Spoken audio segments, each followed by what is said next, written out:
Salut les Sharks, voici la deuxième analyse vidéo après la victoire de la France avec le handicap face à l'Italie. Nous allons nous intéresser aujourd'hui à la poule A, qui est constituée de l'Angleterre, l'Australie, le Pays de Galles, les Fidji et l'Uruguay. Le Pays de Galles est en tête grâce à sa victoire 54-9 face à l'Uruguay.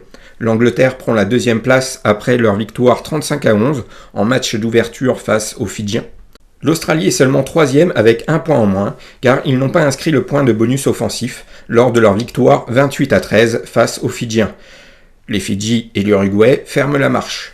Le premier choc de cette poule de la mort aura lieu ce samedi entre l'Angleterre et le Pays de Galles. Cela sera un gros match qui ressemble à un véritable huitième de finale. Le perdant ne sera pas mathématiquement éliminé, mais le gagnant se verra pratiquement en quart de finale. De plus, le premier de la poule aura une voie royale pour aller jusqu'en finale. La victoire est donc impérative pour la suite de la compétition et jouer la première place contre l'Australie. Les Anglais ont gagné le premier match en obtenant le bonus offensif dans les ultimes secondes. Ils ont été pris par l'événement, mais rien de plus normal.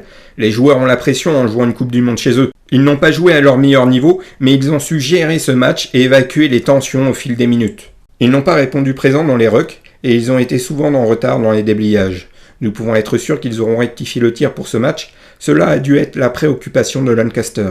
Il effectue 3 changements pour ce match, mais il est obligé de le faire puisque Jonathan Joseph et Ben Morgan sont blessés. Ils sont remplacés par Burgess et Billy Vunipola. Le troisième changement est la sortie de George Ford pour Farrell. C'est vrai que Ford n'a pas été très convaincant et Farrell a fait une bonne entrée la semaine dernière. Par contre, Farrell est un joueur qui est capable de louper ses matchs à cause de la pression. Il nous l'a déjà prouvé en Coupe d'Europe et dans le 15 de la Rose. Je n'aime pas vraiment cet ouvreur à cause de son mental, mais il reste un ouvreur qui sait faire la différence avec une bonne vision du jeu. Ils accueilleront les Gallois qui n'ont eu aucune difficulté pour battre les Uruguayens. Ils ont inscrit 8 essais dans ce match. Ce match était une partie de plaisir au niveau du score, mais pas au niveau des organismes. Corey Allen, auteur de 3 essais, s'est blessé, tout comme Liam Williams, Samson Lee et Paul James. Ils viennent quand même s'ajouter à Eddie Walkers, Webb, Halfpenny et Jonathan Davis. Cela commence à faire beaucoup pour le Pays de Galles. Ils ont effectué 9 changements par rapport à l'Uruguay, mais c'est normal. Ils n'ont pas mis l'équipe type lors du premier match et les cadres font leur apparition. Il n'y a rien de surprenant sauf la titularisation du jeune Allen Amos comme ailier à la place de Cuthbert. Il mettra un peu plus de fougue et ce n'est pas plus mal, mais il manque cruellement d'expérience. Les Anglais ont joué vendredi alors que les Gallois ont joué dimanche. Les Anglais ont eu 2 jours de plus de récupération et pour préparer ce match. Est-ce que cela aura vraiment une influence sur ce match ? Pas du tout. Les Gallois ont joué avec l'équipe bis. En plus, ce match face à l'Uruguay ressemblait plutôt à un match d'entraînement. Cela n'avait rien à voir avec l'opposition des Fidjiens face aux Anglais. Les 2 jours d'écart n'auront pas vraiment d'importance. La météo ne devrait pas perturber ce match, car le vent sera calme et il ne pleuvra pas. En plus, la pelouse est impeccable. Toutes les conditions sont réunies pour assister à un bon match. Cela devrait être un bon match, mais peut-être pas un grand match à cause des absences galloises. Voilà comment je vois ce match. Les Anglais ont beaucoup souffert en mêlée fermée face aux Fidjiens. Ils ont même perdu un ballon sur une introduction de leur part. Ils devraient continuer à souffrir face aux Gallois, mais je ne pense pas qu'une équipe sera vraiment dominatrice dans ce secteur.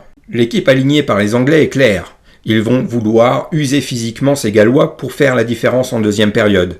Cela sera un match très physique et difficile pour les organismes. Les Anglais devraient réussir à avancer dans les impacts. Ils mettront plus de rythme, de variation dans leur jeu. Ils arriveront mieux à s'adapter par rapport au type de défense du moment.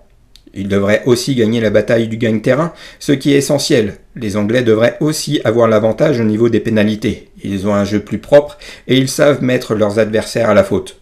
Cela sera difficile, mais le public mettra le feu pour les pousser à battre leur meilleur pseudo-ennemi de toujours.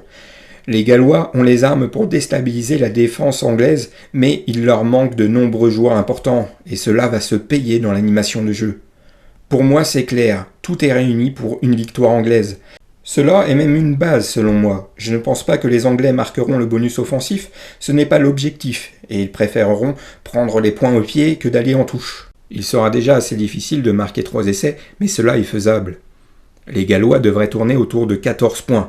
Ils ne devraient pas inscrire plus de 2 essais transformés, cela devrait surtout se jouer dans la discipline. Je pense que la victoire des Anglais par 7 points ou plus peut être bien 1,50. Cela représente un essai transformé ou un essai et une pénalité en plus. Cela est réalisable. Vous avez la possibilité de jouer la victoire des Anglais qui est d'une base selon moi. La cote est à 1,28. Cela veut dire que vous devriez le combiner avec une autre base afin d'obtenir une cote à 1,70. Vous pouvez toujours jouer et remiser les gains sur une autre base un autre jour. Cela s'appelle un combiné recomposé. Qui a dit que nous devons absolument jouer un combiné en une seule fois? Vous pouvez prendre votre temps pour trouver une autre base. Pour les joueurs en simple, il est préférable de jouer la victoire de l'Angleterre par 7 points ou plus.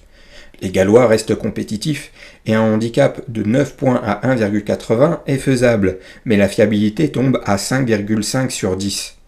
Il vaut mieux rester sur le handicap de 6 points. Il ne faut pas oublier que c'est la gourmandise qui nous fait perdre, alors que la patience nous grossit notre bankroll. Donc voilà pour cette analyse. Je vous retrouverai la semaine prochaine pour une nouvelle vidéo. Vous pouvez trouver 3 analyses rugby dans le journal Prono Hebdo, ainsi que les analyses Ligue 1 et basket, sans oublier la chronique et les avis sur les championnats majeurs de football. Les analyses pour la suite de la compétition seront publiées sur le site pour les abonnés. Inscrivez-vous à la chaîne YouTube pour être prévenu pour chaque nouvelle vidéo et ne rien perdre des analyses et des chroniques coaching. Je vous souhaite un bon match à tous.